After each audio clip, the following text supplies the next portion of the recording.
Okay, well, good afternoon, everyone. My name is Yudhvir Ranchad, and I'm the Brand Marketing Manager at Peach Payments. Um, Thank you for joining this webinar, hosted by Peach Payments in partnership with Pargo and eComplete. I'd also like to thank the panelists for taking the time and joining this webinar and helping businesses get back on their feet. So for many of us, these are unprecedented times in South Africa. The recent riots and looting in KZN and Gauteng have left many businesses reeling, as well as their staff. Coupled with level 4 lockdowns, things are getting even harder for businesses. So why are we hosting this webinar? Peach Payments is fortunate to have a network of partners who really care about their customers as much as we do. Both Pargo and eComplete will introduce themselves a bit later, but I wanted to let you know that each have invaluable knowledge about helping businesses with their advice. So just about the format of this webinar, each speaker will roughly have about 8 to 10 minutes to introduce themselves and talk about their view on the recent situation in South Africa and advice for businesses. And after that, we'll have a Q&A session with all attendees. I'm going to ask all attendees to please use the Q&A window at the bottom to ask questions, and we'll get to as many as we can after the speakers have spoken. We've also had quite a few questions come in via our WhatsApp line, so we'll try and get to those as well. While we are hoping to provide as much assistance as we can in this webinar, there are some topics such as insurance, which might be better for you to inquire via your own insurer to seek advice. This webinar is being recorded and will be shared on social media channels in upcoming weeks. So with that, I want to hand over to Rahul Jain, co-founder of Peach Payments. Thanks, Yudhvir. Hi, everyone. My name is Rahul. I'm one of the co-founders of Peach Payments. Excited to be here and to share and hopefully help some of you out there with questions and anything else that we can add value to. So from a Peach Payments perspective, just to introduce ourselves as well, we are an online payment service provider. So we work with businesses, any business that wants to sell a product or service through a digital channel, and we provide them payment solutions so that they can accept payments from their customers for these sales. In South Africa, we've been working across many industries, from online retail to digital products to alcohol retail, footwear, and telcos. So we have a wide range of experience, and some of the things we've seen over the past 2 years have been interesting trends in terms of how different businesses and different industries have been impacted by each of these, which is a series of crises that we've literally been in since March 2020. So one of the things we were thinking about recently is, after this unrest and the impact on businesses, one big thought and one common thread that we've been thinking about is resilience, and how the digital economy has been able to offer a thread of resilience to a lot of businesses. And from our perspective, treating the current unrest and the impact and the damage that we've seen on businesses as yet another crisis in a series of crises that we've seen since March 2020, you kind of start to see some patterns, and you start to see how, what was the effect of the first 6 weeks of lockdown from March 2020 to the middle of May, and how did businesses react to that, and how was digital playing a role in enabling these businesses to continue or to rebuild from these shock events that occurred, right? So if I go back and if I think about how lockdowns had impacted some of our key merchants, obviously travel, entertainment, these are sectors that continue to be impacted by the COVID pandemic. But even there, one interesting shift we've seen is consumer base has changed. We had businesses, apps that were reliant on international inbound tourists, where 90% of their traffic used to be from international guests, and are now seeing 90% of their traffic coming from domestic guests and from domestic consumers. So consumer pattern has changed, and that's been an interesting trend. The other thing that we saw was while a lot of the physical stores remained closed during the first and the second wave of lockdowns, a lot of the businesses that had a digital presence or had e-commerce or online channels available for sale could continue to trade through these channels, and this made a huge impact. I remember back in April 2020, when even logistics, and Stephen, you'll have a view on that later, but when even courier companies were not allowed to deliver products during that first 6 weeks of level 5 lockdown, we saw a lot of merchants advertising and selling in advance. So, consumers were more than happy to place orders on their website and say, hey, we'll deliver when we're allowed to deliver. And then that was okay. And that, helped a lot of these businesses tide over with respect to generating cash flows, to generating an income in a period when there was such a strict lockdown. So similarly, if I take that experience and extrapolate it to 2021 and, looking beyond the events of the first half of this month, I think there's an opportunity here for businesses to double down on their digital channels in order to build that resilience, in order to recover faster from these shock impacts on their business.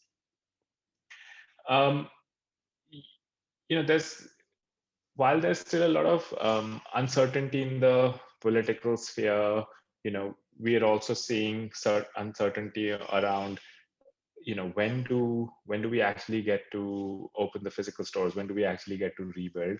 I think this is really the thread where digital commerce and e-commerce can help these businesses bounce back a lot faster, because operationally you're less dependent on having a storefront open. Your store might have been damaged and you're not going to be able to rebuild it overnight. The effort of rebuilding takes time. Even if all the resources line up, there's physical labor involved in rebuilding those stores. And this is where potentially digital commerce, we think, can be an interesting way for businesses to bounce back, to be available to their customers, be in front of their customers, communicate with them. And it's not just about commerce, it's about social media and social channels, and being there in front of your customers and communicating with them. So, if we think about digital commerce, and from a Peach perspective, as I said, we worked across a whole range of industries and almost every vertical in this country. There are a few key aspects that we think become critical as you think about setting up your digital presence. Step one is, is your product inherently built for digital commerce, right? It's like, so are you selling a product that can be sold through digital channels? Almost everything can be sold through digital channels, but how you adapt your business model. And I'll use an age-old example here. When Zappos, and there's a very interesting book worth reading. It's called Delivering Happiness by the founder of Zappos. When they started selling shoes online, their key roadblock was that people want to try the shoes on. They want to know that the shoe fits, and that's why they go to a physical store to try it out. And the workaround to that was 365 days returns. So they took that hurdle away and they said, hey, here's the shoes, try it out. If it doesn't fit, send it back. So how does your product fit for digital commerce, and what do you need to do to lower those hurdles for consumers to buy your products, right? That's why a lot of the fashion retailers in South Africa offer free returns. It's because they understand that you want to try the clothes on, that you need to try them on before you are happy with them. So what do you need to do for your product to reduce that hurdle for your customers? So determining that product market fit is critical. The second step from there on is, what's the right tech stack for your business, and what's your budget, and how do you build this online presence? And here you'll see there's a whole range of options, right? You have off-the-shelf solutions like a Wix or a Shopify, moving on to WordPress, to Magento. And then you have, people, partners like eComplete. Allen will talk up to us about a bit later, where they can manage the end-to-end process for you. So determining how you want to go online and what meets your business's needs and your budgets is really the next step before you pull the trigger. So, we've seen that entire spectrum from completely off the shelf builds to completely custom builds, and large tier one retailers going online from to a small independent retailer going online. So figuring that tech stack out, I think that's going to be key. And there are people out there, right? People like Allen and his team who can get you the advice, who can help you in that journey. So don't be afraid to talk to people. Shoot us an email. If you ever have a question, we are more than happy to share our experience in saying, hey, what are the pros and cons of these different platforms, and what have we seen, and what have we heard from our merchants out there. The third aspect is obviously reducing that next hurdle for your consumer, which is to actually make the purchase. So how do you help your customers pay for the products and services, and how do you reduce that friction in that checkout process? Because what we've found from our own research is that's the most critical step in your consumer's journey. And there are simple things you could do there. Which payment solution should you be using? And it's not just about Peach Payments. It's about what fits for your business's needs, right? And what consumer segment are you targeting? What do they use to pay? How are they transacting in their daily life? And does your payment platform then offer that as a payment solution? And that will become a critical factor in determining the success or failure of your online venture. And the last aspect, in building this digital presence, is getting the product to your consumer. So the logistics. We've seen now over the past month that logistics becomes such a key enabler of all product movement, that the biggest impact has been how do we get products into KZN, or how are retailers actually restocking their stores, and how. So logistics becomes the next key stage in getting that product to your customer fast, and also in a way that enhances their experience and their journey with you.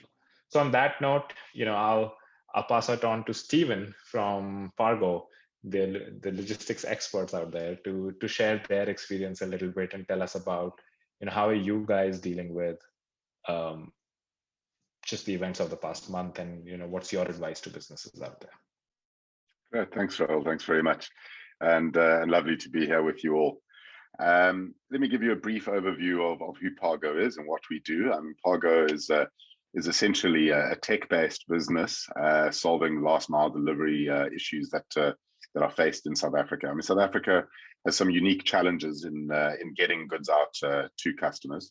Bad addresses, perhaps some low tech-enabled couriers, and then obviously security concerns. And to solve this, what we've done is we've partnered with a bunch of courier companies, as well as partnered with independent businesses around the country to set up 2,500 independent pickup point locations around the country. So with Pargo, you can effectively deliver to these pickup locations safely, conveniently, and in a guaranteed way.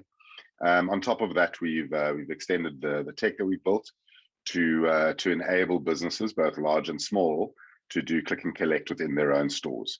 And the benefits there really are about getting the benefits of online shopping while still being able to drive foot traffic into stores. And that's proving to be quite a beneficial model for many retailers.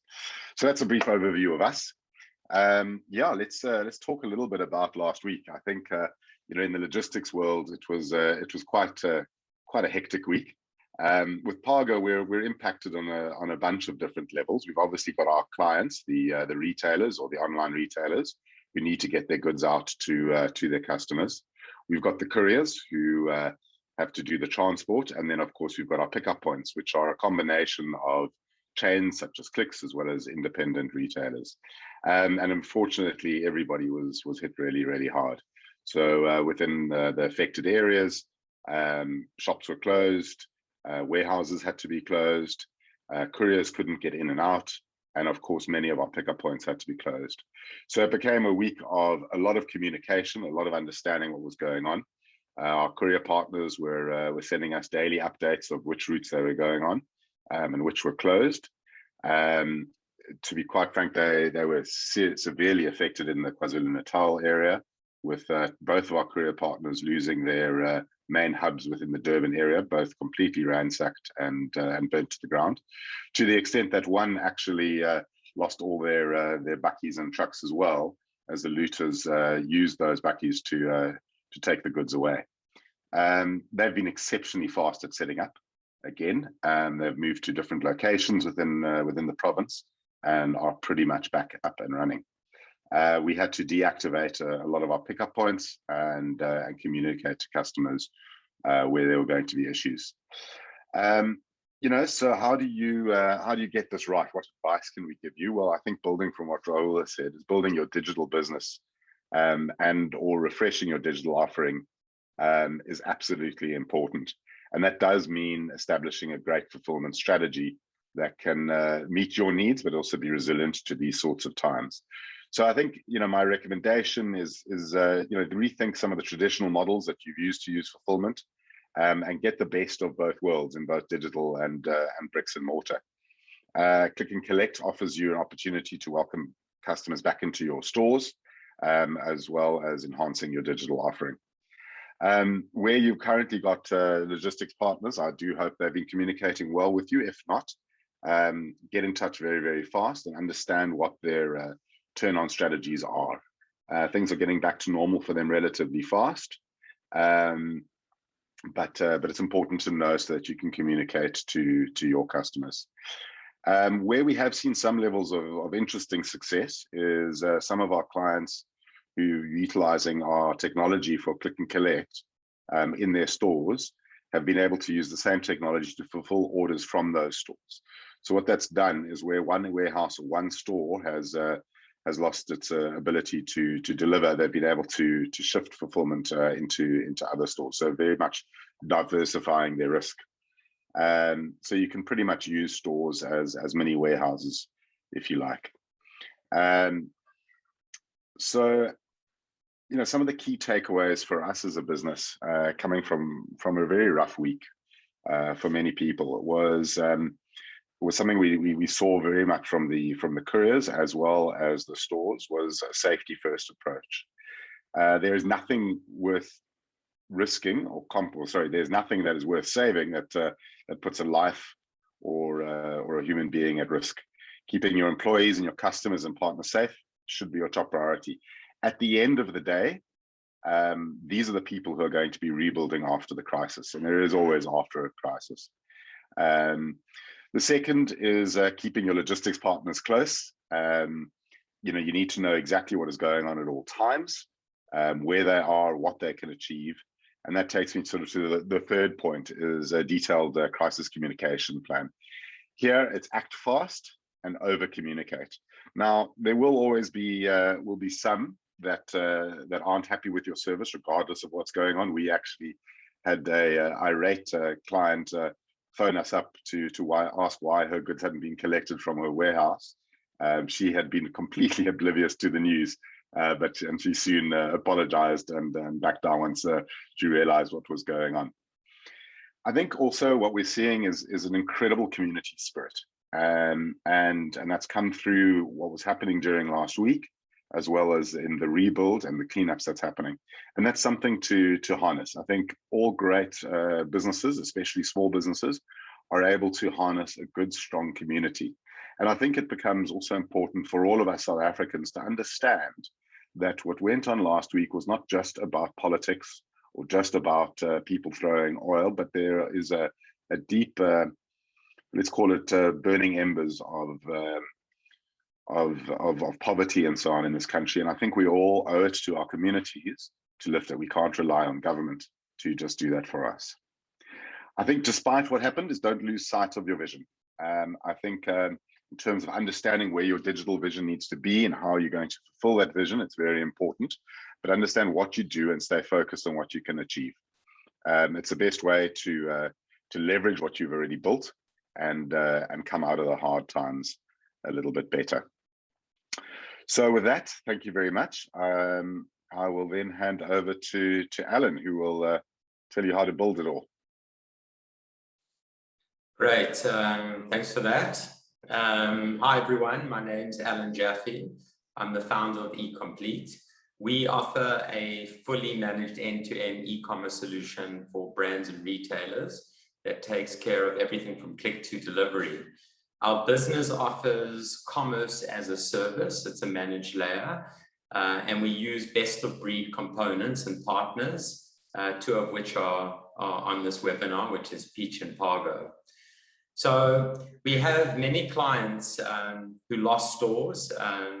One of the tragic stories of one of our clients is they lost their head office, which had a lot of family roots, and you know, to speak to them and hear them in tears, you know, obviously is very upsetting for all of us. But our hearts go out to everyone who's been impacted and affected. If we look at South Africa, we've gone through many challenges, you know, from water shortages, load shedding, COVID, economic downturn, and now the riots. But one thing for sure is that as a country, we have resilience and we will bounce back as our great nation always does. But I think in these times, you know, the big question is what to do. And a great saying that was said to me was, control the controllables. Focus on what you can do versus what you can't. And I think the good news is there is plenty of actionable insights, you know, especially with e-commerce, that we can act now in terms of helping our businesses.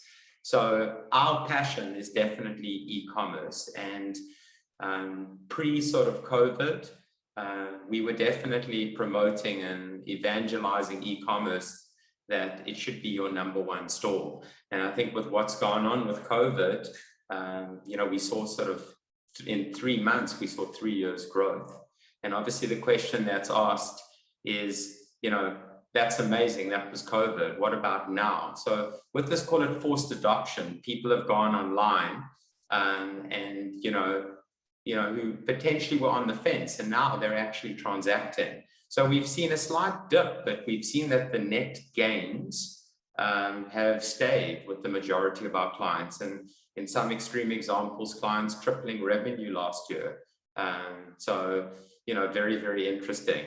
So I think in South Africa, if we look at what's going on right now, you know, years and years ago, we were always talking about smartphone penetration and mobile, but mobile is here, and it is, you know, in terms of digital penetration, I would say 70 to 75% of the customers coming to our client sites are on mobile. And the good news with mobile is, you know, it has reached to most of the population, but it also has, in terms of online, we have reached to also most of the population. So from, you know, a brand and a customer, I think there used to be this big battle or saying online versus offline.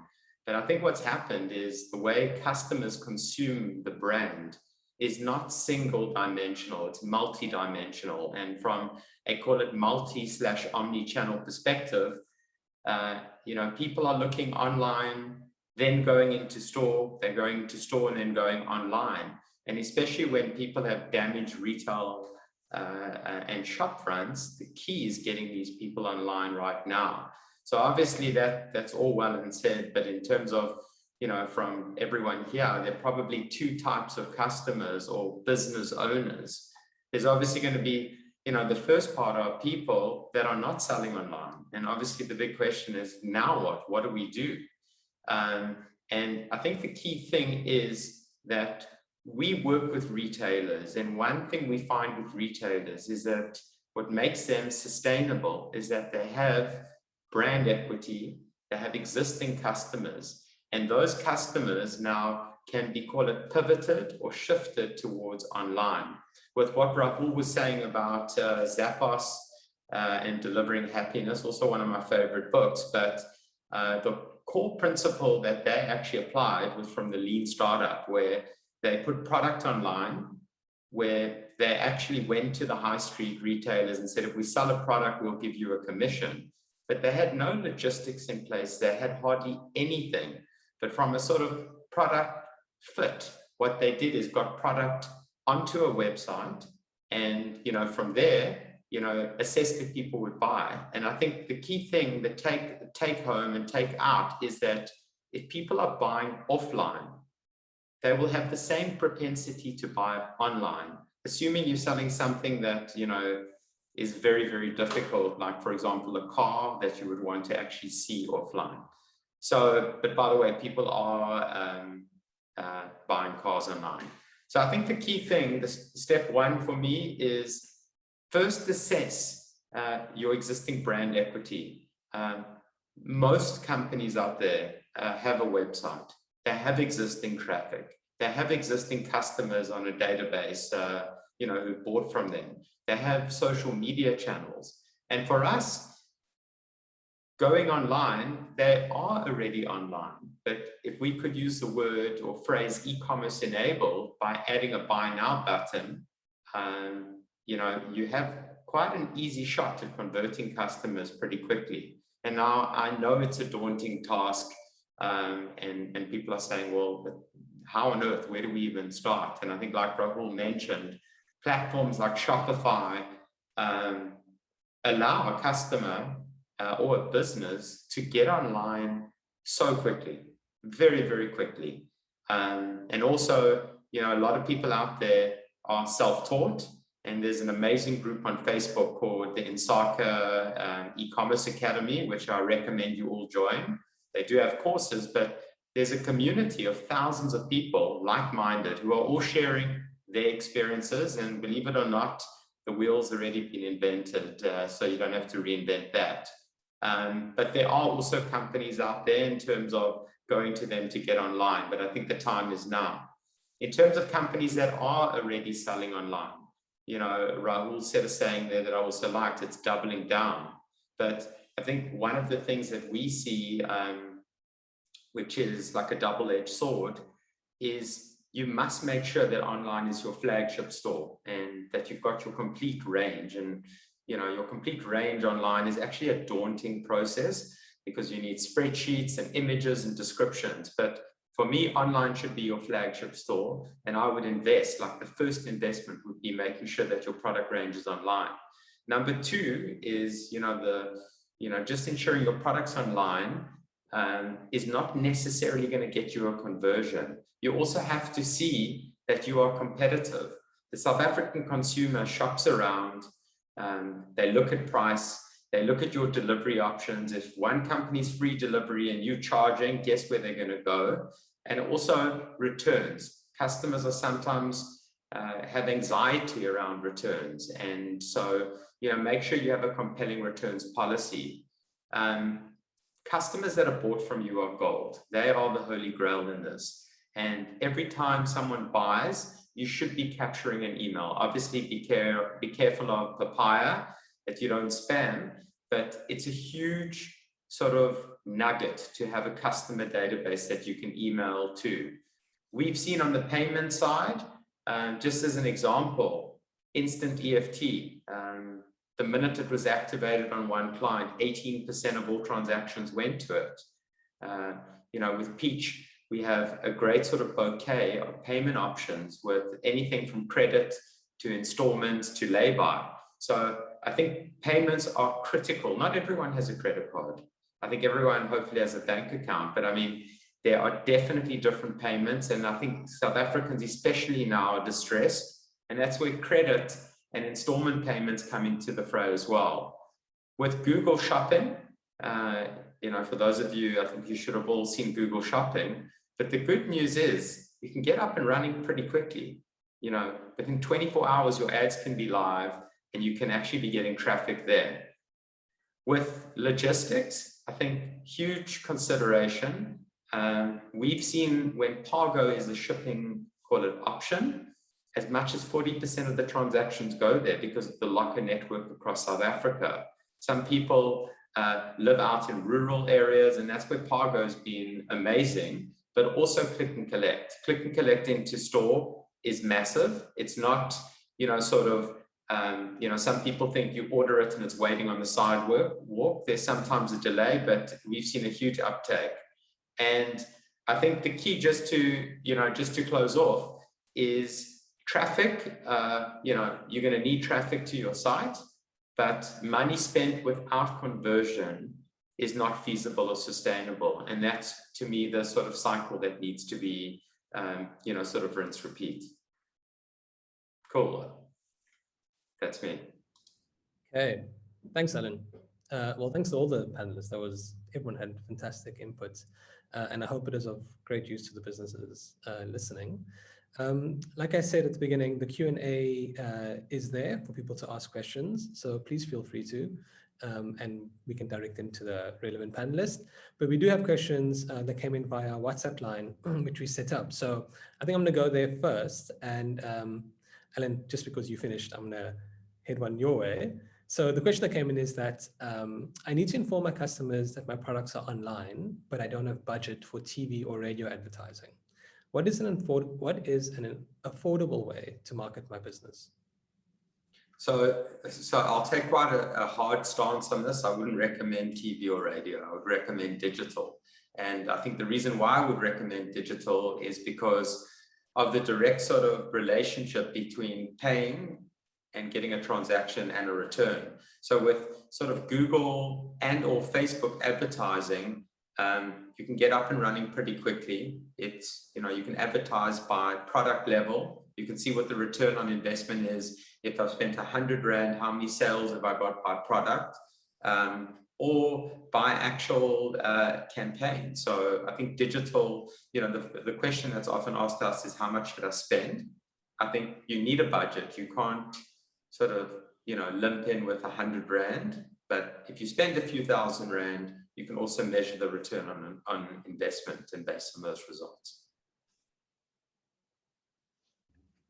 Okay, great. Allen, you mentioned Google Shopping. Like, have you seen that pick up? I thought that was an interesting point, because I always go to Google Shopping when I'm looking for things. So are you seeing more businesses, and how does one get onto Google Shopping? So there is complexity, because you need a shopping feed, and Google sort of, needs to know what the price is, that it's in stock.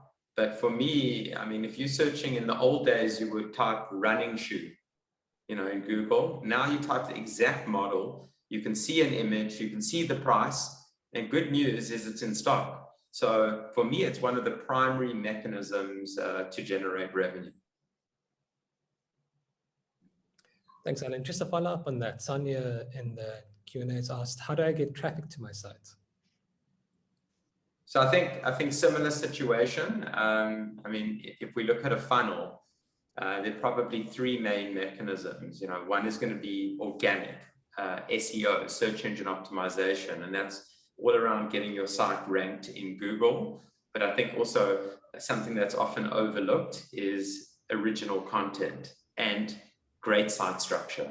So SEO is complicated, but it doesn't have to be. And when I say it doesn't have to be, is if you're using the right platform, a lot of the sort of, legacy issues on custom content management systems are already sort of automatically fixed. So SEO would be one component. Number two would be paid media, which would be across Google and Facebook. Number three would be email. And I think maybe 2.1 would have been social media, using social channels, Instagram shopping. I think they all work very well, but I think it's also important what your product is. Some products in fashion or electronics work very well. Okay, great. Thanks, Allen. I'm just going to go to a question that came in via the WhatsApp line. So I think, Rahul, this is for you, and I think it centers around the concept of trust. So the question is, my customer base is very wary of using debit/credit cards, to pay online. Is it safe? Yeah, I think, this question really touches on one of the most fundamental challenges in adoption of digital commerce, and that's consumer trust, right? So how do we solve for consumer trust, and how do we build that confidence in consumers and reinforce that confidence when they pay online, because there's this hesitancy, or there's this fear that, oh, the moment I use my credit card online, it's going to get stolen and someone's going to shop on Amazon and order a PS5 on my credit card. And I think making sure you're working with reputable and secure payment partners, and it's again not just Peach, we're just one of them, but working with a reputable and known partner who's been around for a while, whose platform is PCI certified. PCI certification is an important security certification that provides a minimum standard that we need to adhere to in order to protect consumers' payment information, right? So I think those are some basic steps. One of the most, well, now it's almost a requirement, but consumers are also looking for the SSL certificates on your website. They've been trained over the years to think about looking for that lock. It used to be a green bar and then became a lock. And so now Chrome will warn them if your website doesn't have SSL certs enabled, that, hey, this is an unsafe site. Do you really want to go there? So I think those things make an impact from a consumer trust perspective. But I also feel that some of this consumer trust experience is on the merchant as well, because if your site has typos, or your images are not of good quality, or if there's if the site doesn't appear polished, those also erode consumer trust. And I think this is where platforms like Shopify, etc., have kind of taken that effort out of building up a great looking website, because it's now all off the shelf. But consumer trust is very fickle, and the last leg of that trust is getting that product safely to them. So does the product arrive in good condition? Is it on time? And I think if I just think about myself as a consumer, that entire end-to-end experience really reinforces that. So the next time, I'm more likely to come back and shop on your site because my card worked. It didn't get stolen. No one shopped on Amazon after that. I got what I wanted. I got it on time, and I'm overall really happy with the purchase. So I won't look for someone else, because now another business that wants to compete for my order with your business has to have demonstrated that value to that consumer. So every consumer is going to give you one shot to win their trust, and at least from a Peach perspective, we take that very seriously in making sure that we protect not only our merchants but the end consumer as well. Great, thanks, Rahul. There's a follow-up question in the Q&A from Quasi. I think this is one we get often at Peach Payments, so you can talk to it. So he says, I'd like to ask Peach Payments, how do you get orders to reflect in our bank accounts immediately? Yeah, I think we would love to do that, and it's something we constantly think about, how do we enable it. But the fundamental fact is, how does money move in through these channels, right? And it's important to understand that. So every time a consumer uses a credit card, we're able to confirm, yes, we'll get the money from this customer in real time. What that means is the order is confirmed on your website, and you're able to ship the product with confidence, because the bank and then Peach have told you, yes, this payment was successful. Thereafter, from a actually moving of the funds perspective, we get paid on different cycles. So the funds come to us or to you, depending on whether you have your own merchant account or you're working through us, in different timelines. So we endeavor to make sure that we can get the money to you as soon as possible once it's available to us. For me today, to reflect funds directly in your bank account, I have to fund that business. And that's another business model, and it's something we're considering as a value-added service. But that's the reality of how money moves for online transactions. You can be rest assured that you'll get the money, but the timelines vary depending on how different banking systems and different payment systems process, clear, and settle that money. Okay, I hope that's helpful for everyone. It's a common question. Stephen, there's one that came in around logistics. So the question is, one of our parcels got looted at the courier's warehouse and they don't want to take responsibility. What should I do? Yeah, this is a common problem. Yeah, unfortunately, with you'll need to look at your terms and conditions with the couriers. For most of the couriers, your standard terms and conditions is they don't take responsibility for lost and stolen parcels. So you'll need to check that with them. Some do and do include it, and some do have backup insurance for that. Unfortunately, though, most insurance policies are around this. So we, for example, offer an insurance policy to all our clients and to opt in or not. But even then, this sort of looting and rioting isn't generally covered in the standard terms and conditions, and that comes through a separate insurance policy under SASRIA. That said, we have contacted our insurers on behalf of our clients, and we're busy assessing as to what they are willing to pay, which they are. So they are still looking to honor a lot of those insurance payouts, even though they aren't covered under those policies. So my advice to you is talk to the courier, understand where they're at, what they're doing for their insurance, and see whether they can't make some exception for you. Great. I'm going to stick with you, Stephen, because it's another logistics question. And this, I guess, comes from a lot of businesses looking to expand outside of South Africa. So the question was, I've not shipped cross-border yet. What documentation would I need to get that going? Yes, again, I wish I had better answers. It's not easy to get goods across borders in Southern Africa. The documentation really largely depends on the kind of products that you're shipping. For many products, it's not a lot. It's just customs declaration forms. Within the SADC countries, there generally isn't customs. However, there are a lot that are categorized as medical items, and that really does depend on which country you're going to. And medical items are broad. So just because you're moving a foodstuff doesn't mean it's not necessarily classified as a medical item. So cosmetics can sometimes fall into that. Food supplements and so on can fall into that. There, generally, you'll need an agent on that side to help you with it. So I think it depends on where you want to go, and you'll need to speak to a clearing agent to help you and figure that out. Just be warned, I think the biggest issue, that's easily resolved. The biggest issue in logistics into cross-border really is the last mile. So when I spoke about issues in South Africa around rural areas, address problems, and so on, in countries such as Botswana and Namibia, that can be even worse than here.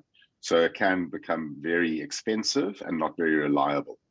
At Pargo, we did set up cross-border pickup points in all the SADC countries to resolve some of that, and was working relatively well. Unfortunately, we had to shut that down when COVID came, and have yet to get it up and running. But by early next year, we should have that up and running again.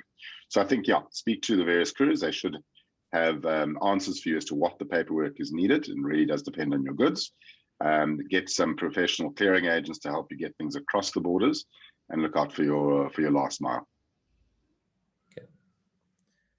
Great. Thanks, Stephen.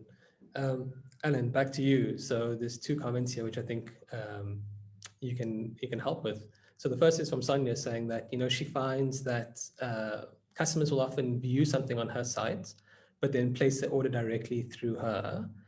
Do I force him to buy online is the question, or do I accept their order that comes in personally? Is it from the same site, or? It sounds like, yes. So I mean, if it was the same business, and whether it's online or offline, who can provide the customer with a more efficient and better experience would probably be the answer. If the question was maybe geared, if people are looking at your site and buying somewhere else, then that was something I spoke about being more competitive, and understanding the lay of the land. Yeah, Sonia says it is. Okay, it's the same business. So cool. But I mean, just to answer that, sometimes I would say definitely overseas, there's sometimes like an incentive for customers buy online, but also remember, with logistics and delivery and all of that, there are costs obviously associated with online. But if we look at like the cost of a big retail store versus online, in theory, online should be cheaper. Okay, great. And then Kwasi's asked, so as a startup, how much money should be invested in ads?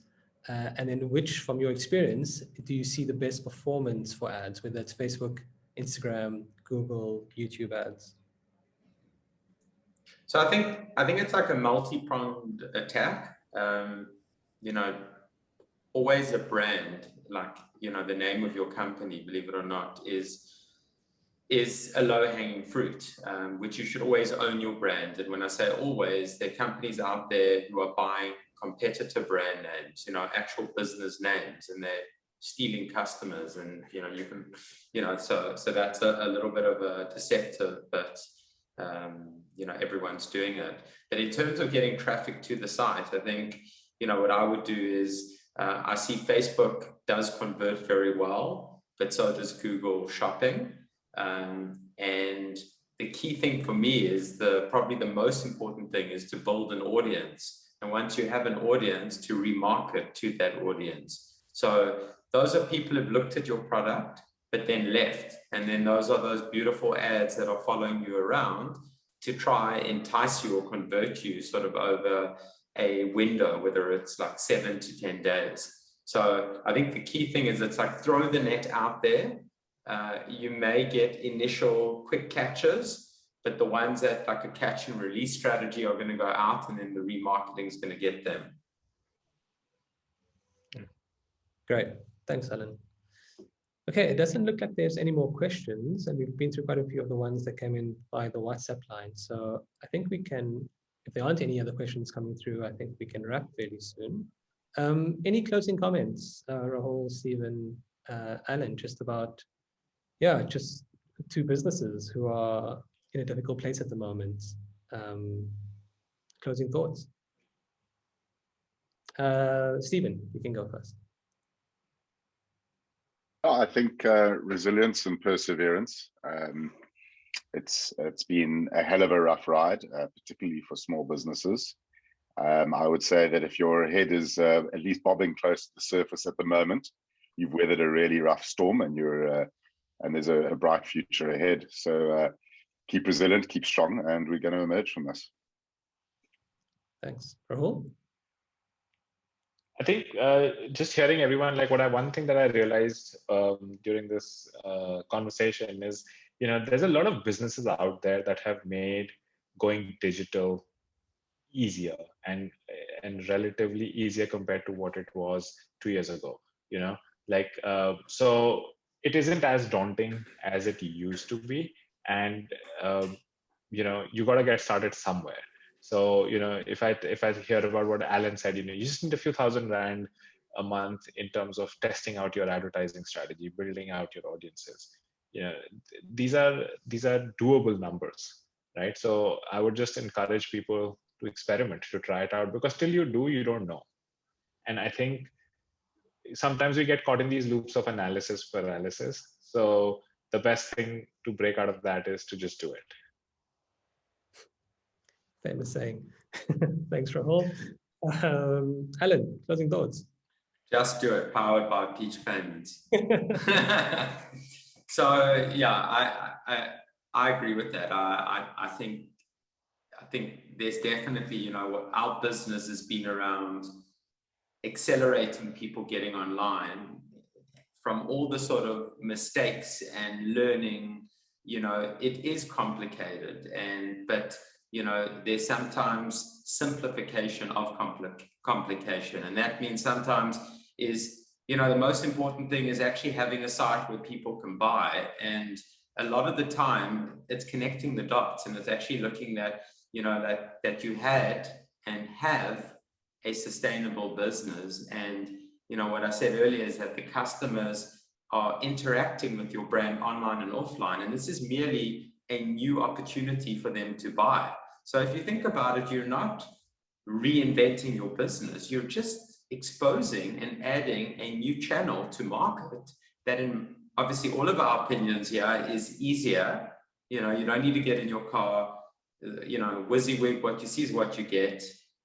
They can pay with probably better methods than in retail.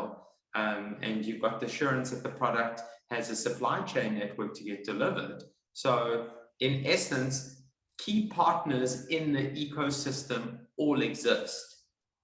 The hard part is the mental decision to do this, and to focus on the right areas. And in my opinion, e-commerce is one, as I say, whether you're on or offline, but you need to double down now.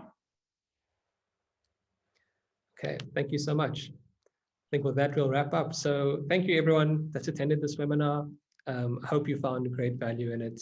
If you have any questions, you know, pop us a mail at Peach Payments or eComplete or Pargo. We'll be more than happy to answer any questions that you still have.